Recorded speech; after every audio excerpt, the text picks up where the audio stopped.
Wagwan YouTube, welcome to the Mighty Crown official interview series. Today I'm going to the Pacific Islands. Yeah, so, well, to me, he's king of Hawaii. You know, when you touch down the islands from North Shore to Waikiki to New Zealand, Tahiti, you would definitely gonna hear this man's music. See? I'm a Polynesian representing the Pacific, the Hawaiian reggae, Jawaian. Today we bring to you FIJI! Boom, boom. Wagwan FIJI!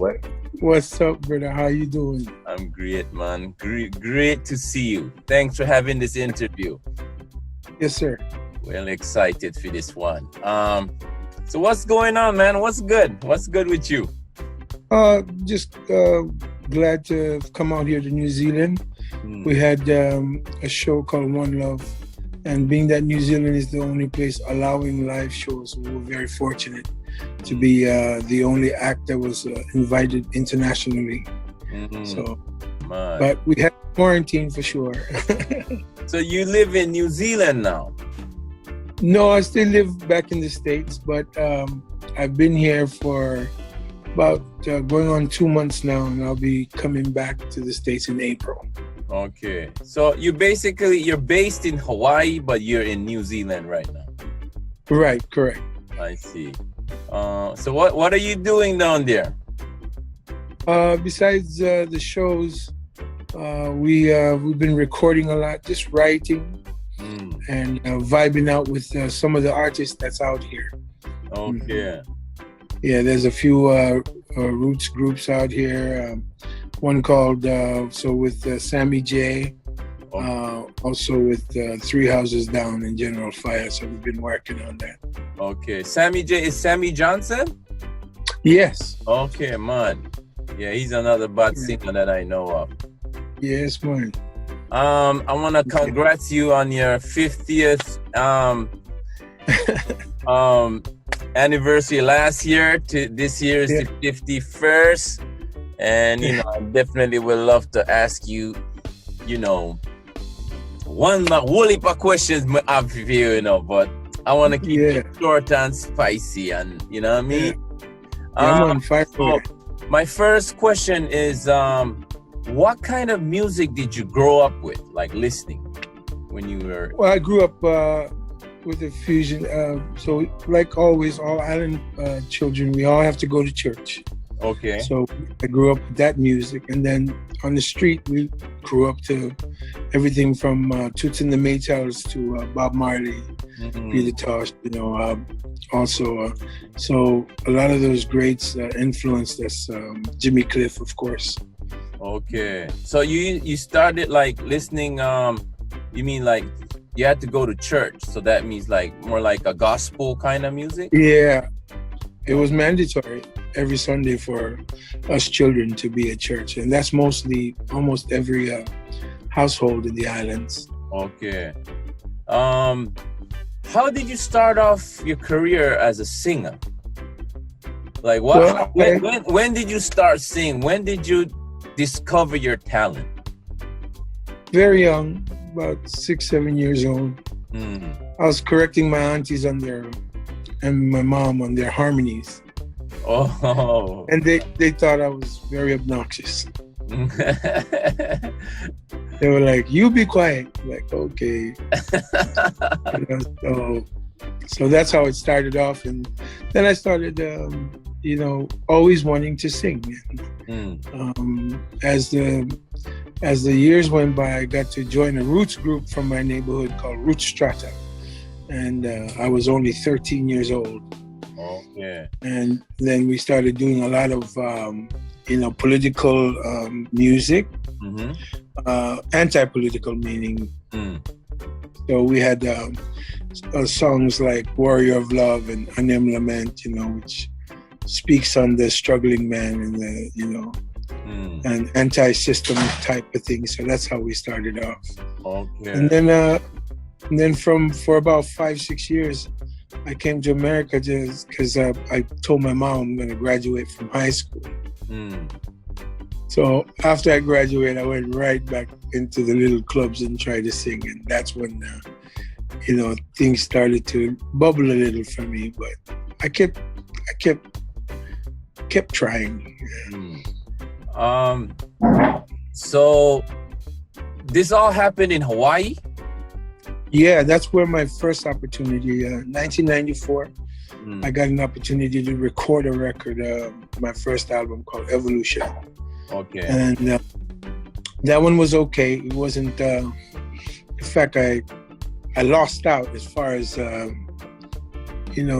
investment was concerned. So I got with my executive at the time and I said, you have to let me control this the way I want. So that's what we did. We did, so the album that we did called Born and Raised changed everything for me from then on. Okay, so that was your first big hit. Yeah, that didn't hit till 97. Oh, takes time, I guess, in the islands. A long time, yeah. But I never complained. I never complained where I'm at. I believe it was all part of my path, and I followed it. I followed it diligently until everything came into fruition. So you born and grow in Hawaii, or? I'm born in Fiji. Fiji Island, yeah. Till I was 13, and I moved over to Hawaii. Okay. Fiji Island is more like the New Zealand side, right? Or yeah, it's only like 2-hour flight from here. Okay. Okay. So which artists kind of influenced you? Definitely Bob Marley and the Wailers, definitely Jimmy Cliff, and definitely Toots Hibbert. Those three. Yeah, because they kind of had almost like a churchy feel, like they when they sang, it was like they came from church, kind of. Okay. So I related to that vibe very quickly. I see. Yeah, because like a lot of children from Jamaica as well, like start off like, have a background of going to church. Exactly. Which like we don't really have in Japan. Like yeah. But it's like free music lesson, it's like free music lesson. It's like where you can go and don't have to worry about like people looking down on you or telling you, like, everybody sings and everybody harmonizes, and from that you kind of get a free lesson during the whole course.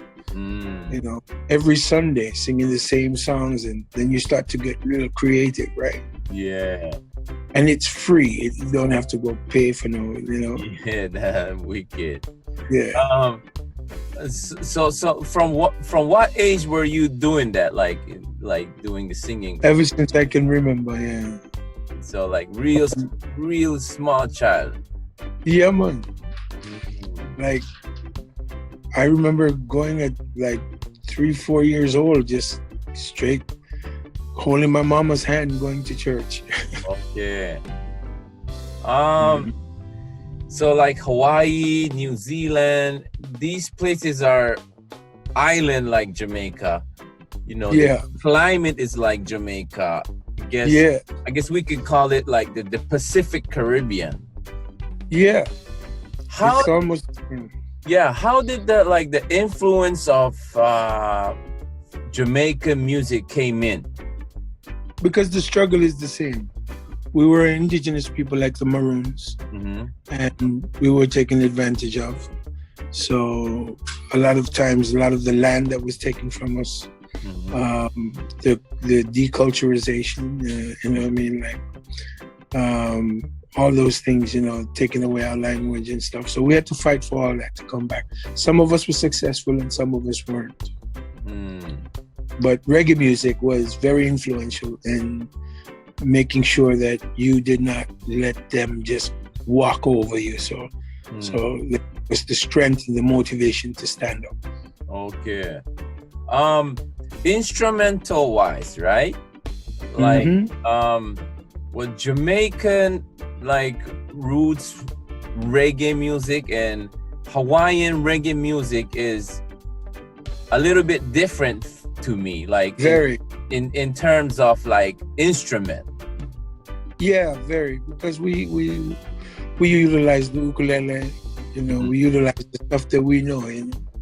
So because our environment, we like to sit in the backyard, do a barbecue, and bring out the ukulele and the guitar and sing. So when reggae came into our lives, we just implemented those things. Yeah. Yeah.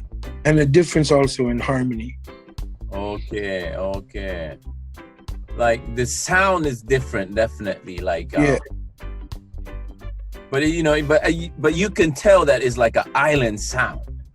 Yeah, but also in the beginning of our movement, there were a lot of bad engineers. But them not really bring out the best of our sound, you know. So we had only a few really decent engineers, like really good, that kind of understood what we needed to do. But when you compare back then to where it is now, we've come a long ways because we've learned to collab with Jamaica. We've learned to embrace their ears into our. It's a lot better now.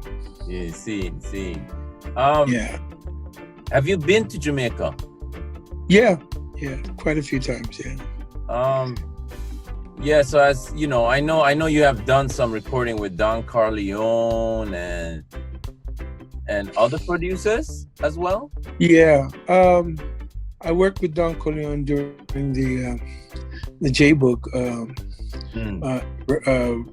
album.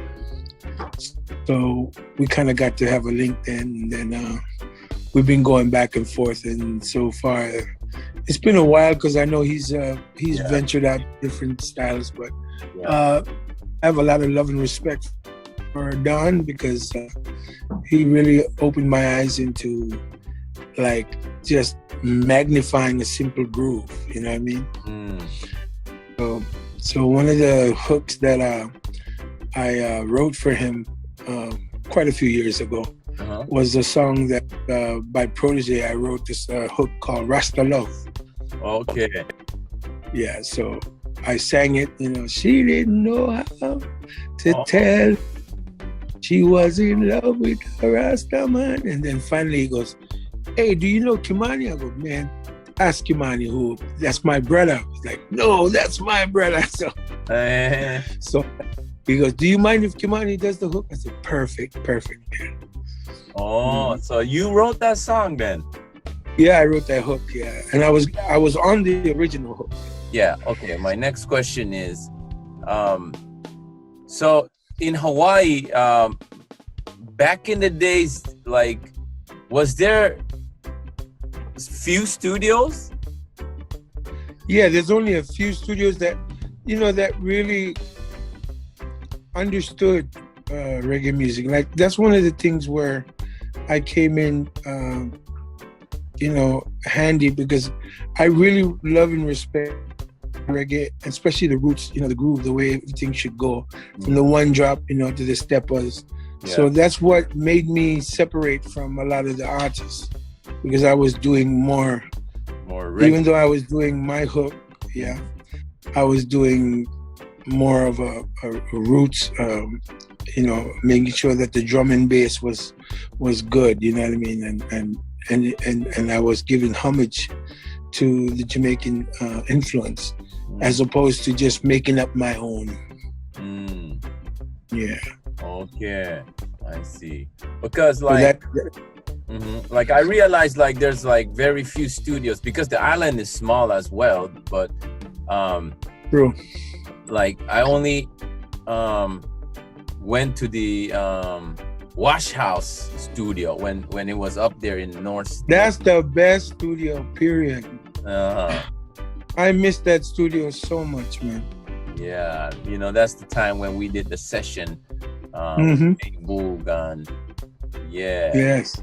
And sometimes people from Hawaii will be like, yo, your song is playing, man. Like, you know, it's a good feedback. about the surfers anthem song. The surfers anthem, that's right. Yes, yeah, we had a blast doing that. Yeah, man, same here, man. Okay, my next question is a bit different from the musical part, but Samoan Polynesian is the hugest set of people I've met on planet Earth. You guys are really big. How do you guys get so big? What's the secret here? What do you eat? It's definitely a DNA thing, you know. Just we're just naturally big people, big bone people. Naturally, yeah. And it's comes a lot of our lineage, warrior lineages. So we just come out that way, you know. And then the food, we mostly eat taro, you know, which is cassava. Okay. You know, those are heavy starches, yeah. And then when they brought the meat in, that didn't help. What's your favorite food? Oh, we grew up on fish and taro, cassava. Yeah, that's pretty much our diet that we grew up on. But now, you know, like because of meat being implemented into our diet, of course, it's part of our diet now. Yeah, because like the amount of chickens and stuff at the barbecue, I was amazed. Oh yeah. Oh yeah. It was crazy. Yeah. We love to eat. That's a must in our culture. You know, anything that brings family together, community together. Mostly it's food oriented, and we love to share our food. Yeah. You won't see Polynesians eating and not asking if you're hungry. Polynesians is really like strong when it comes to the family bond. Exactly. Like very true. Very strong. Like I felt it like when I was in Hawaii, and you know. Yeah. When I was surrounded by pure Polynesians, you know, I felt like I was like this small. But then like what I also felt was like so much love from the island, like especially like towards like the Japanese, and you know, because you know a lot of Japanese tourists will be definitely visiting Hawaii, but besides that, like so much love from the Polynesian that I felt like when I was in one of the I think I was at Mai Tai bar in Hawaii, like the Ala Moana, the third floor, the bar in Ala Moana Center. Yeah, Mai Tai bar. Yeah. And I think BOOG was supposed to perform, and then he was performing. But before he performed, like I was there, and then me and my wife was there and just chilling. And then when BOOG came in, like he introduced me like to all of his gang, and then it was like, yo, this is my family right here. And then everybody was all of a sudden like really family vibes. Like, yo, you're BOOG family? You're my family, like kind of vibe. Yeah, for real. That's the truth. Like I feel like I was one of you know, you guys make me feel like, you know, one of us, like kind of vibe. Yeah. Well, you are, you know, we have a very close tie to Japan, Hawaii especially.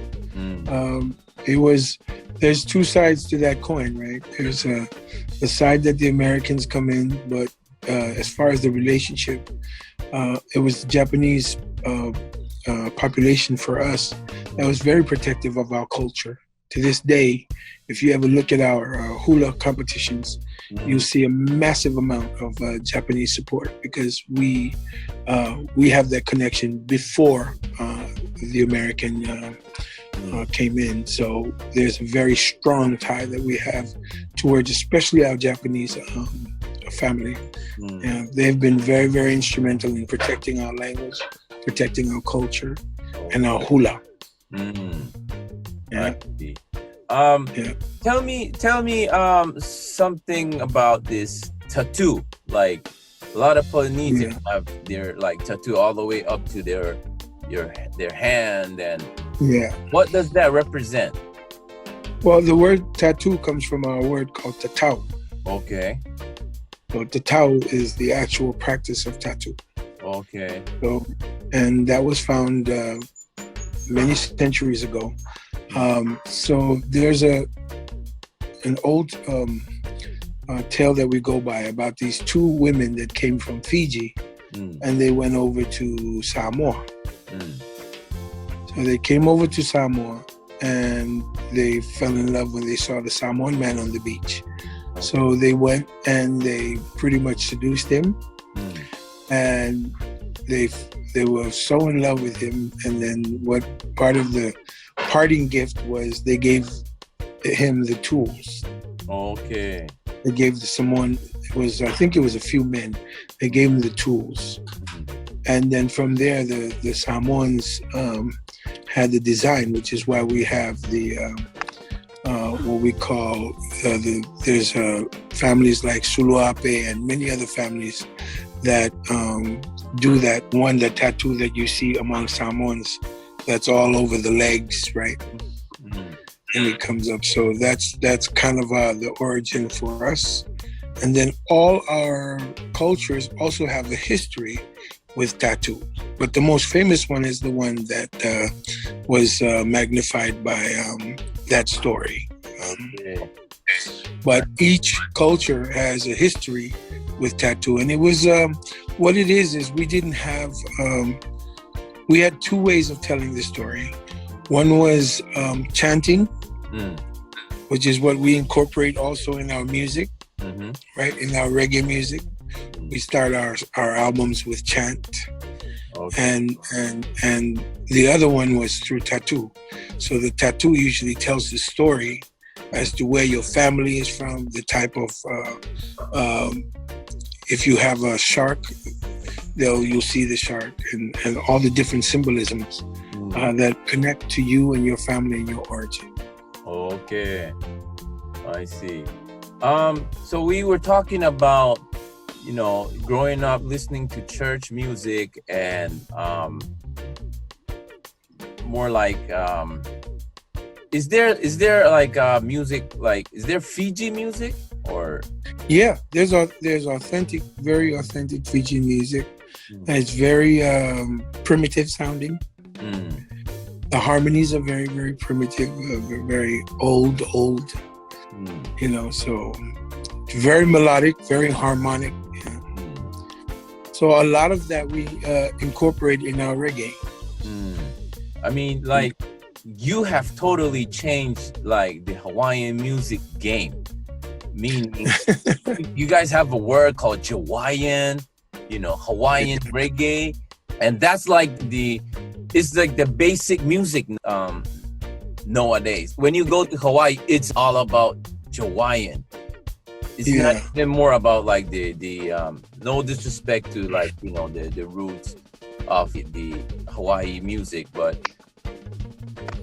you totally changed the game. You're definitely one of the person who came in and changed like the whole island has become like the Hawaiian reggae is like the base.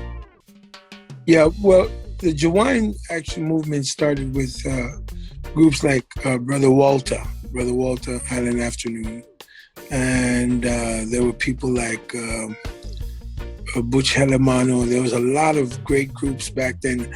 But one of the groups that was part of the Jawaiian movement was Kapena also. Okay. And Hawaiian. They were originators of Manao Company. They were all originators of that style, and that was the style for a long time. But what I brought about was more closer to Hawaiian reggae. You know what I mean? Because Jawaiian was very loose, and I just wanted to bring back the discipline of the drum and bass. And I'm not the only one. There's a lot of ones. My older brothers that were implementing that before me, but I definitely one who was very adamant about continuing to respect the groove. You know what I mean? The true reggae groove. You're the forefront. Yeah, Yeah, man, and be stubborn to it. Be stubborn to giving homage to where it belongs, and then do whatever you want to do on top of it. But don't disrespect the way the drum and bass run. I see.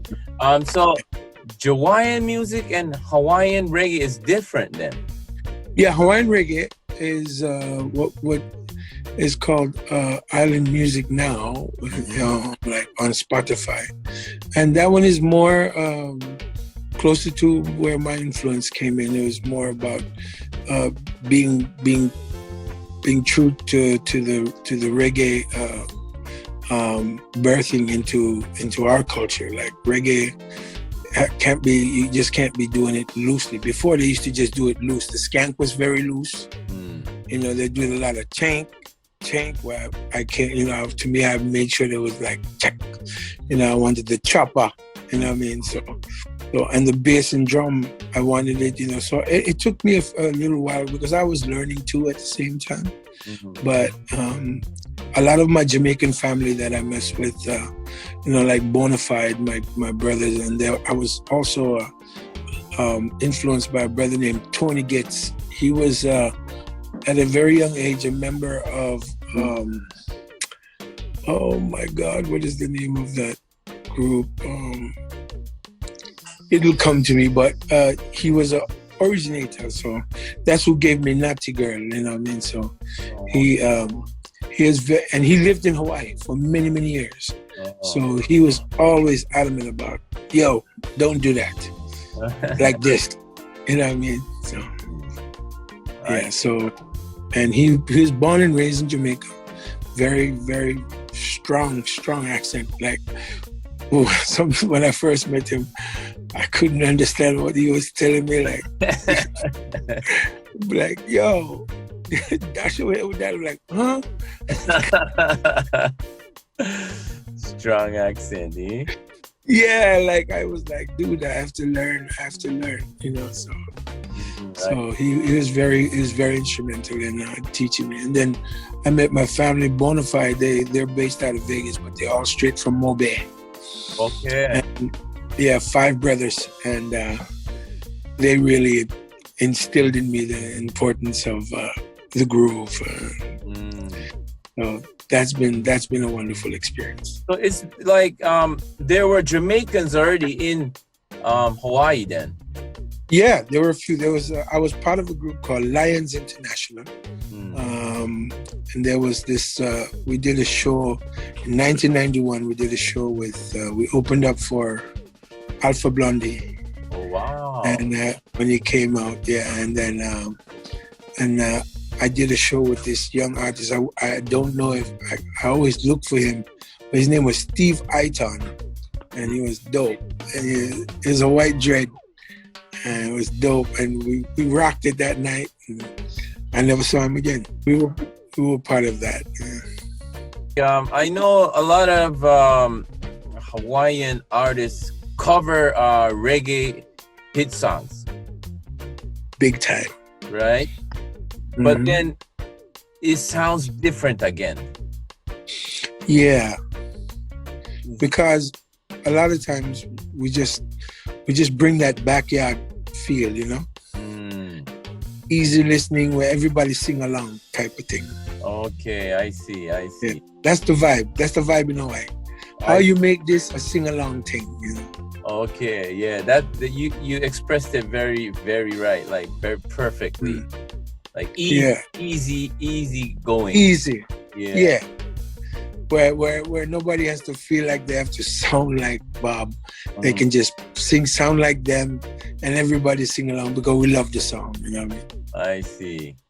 Yeah, no pressure. No pressure. How did you and BOOG link up, come along? Well, BOOG was brought to me. They brought him to me from LA, from Compton. He was doing a few YouTube videos.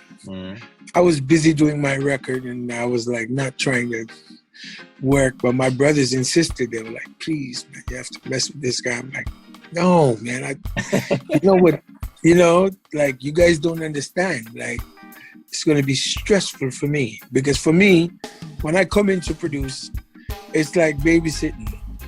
I don't just produce them, I actually groom them. See. So my whole energy is taken, you know what I mean? I see. But you know, let me tell you this, best thing I ever did in my life. Oh, wow. You know, was be a part of this young man's life. Well, the man got nominated to Grammys. History.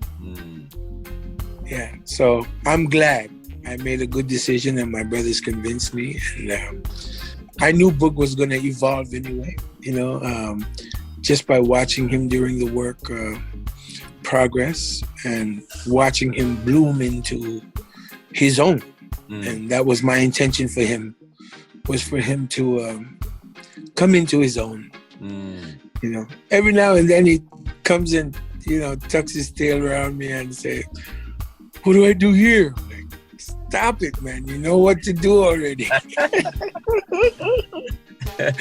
But he's a phenomenal artist. I'm really proud of that part. That if there was one accomplishment that I'm proud of, is definitely BOOG. So being part of his life was a blessing for me, and definitely made me a proud person to see how far things can go when you just give, when you give unconditionally. To me, it come in like FIJI is a very inevitable person when it comes to the Pacific music. You're definitely inevitable. Like, you have to go through Fiji music, you know. If you want to know about Hawaii or New Zealand or, you know, the Pacific Islands, definitely. There's a lot more coming, man. There's a lot of great groups that are emerging to the forefront, you know. So you're working on some other groups right now? Yeah.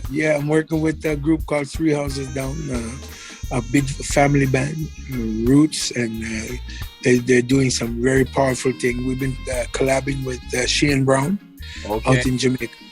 And so he's been lacing it up, and I'm just trying to match the writing, you know. I see. You do a lot of writing for them too. Yeah, I love writing. I love writing a lot. It's a big thing for me. And it's not, you know, it's no pressure. You don't have to go on stage and do it. You can just be in your little world and try to come up with some creative things, you know. So you've been making some new music then recently? A lot, yeah. Yeah, but I intend to, so right now, you know, what I've focused my energy on is building my catalog. So I have over 330 songs that's been registered. Wow. And I have another 150 unregistered that I have to register. So I want to build it. I want to build it all the way to like at least 1,000 songs. 1,000 songs. Yeah, so, you know, so you can just kick back and, you know, and I want to give something to my children and my grandchildren. Yeah. I see. Wow. Yeah. Besides those projects, what's your other future plans? Well, I want to get into definitely good film thing. Excuse me. No problem. I want to get into short stories, you know what I mean? Empowering stories, you know, type of situations where it tells the story of our people. Because a lot of times we don't lift one another up enough. So I want to get kind of like normalize lifting one another up and giving, you know, instead of like, you know, not sugarcoating nothing, but understand that we as a people, we're a big population. The Pacific Ocean encompasses 1/3 of the world's water. We're a very large population if we come together. And we don't need the pop world. We don't need anything. And it's getting there. It's getting there. Where we can just do our thing and, you know, and our children can also do it, and their children's children, you know. So identity is a big thing for me. Right. So that's your focus, I guess, like to the next generation. Yeah, I want it for us.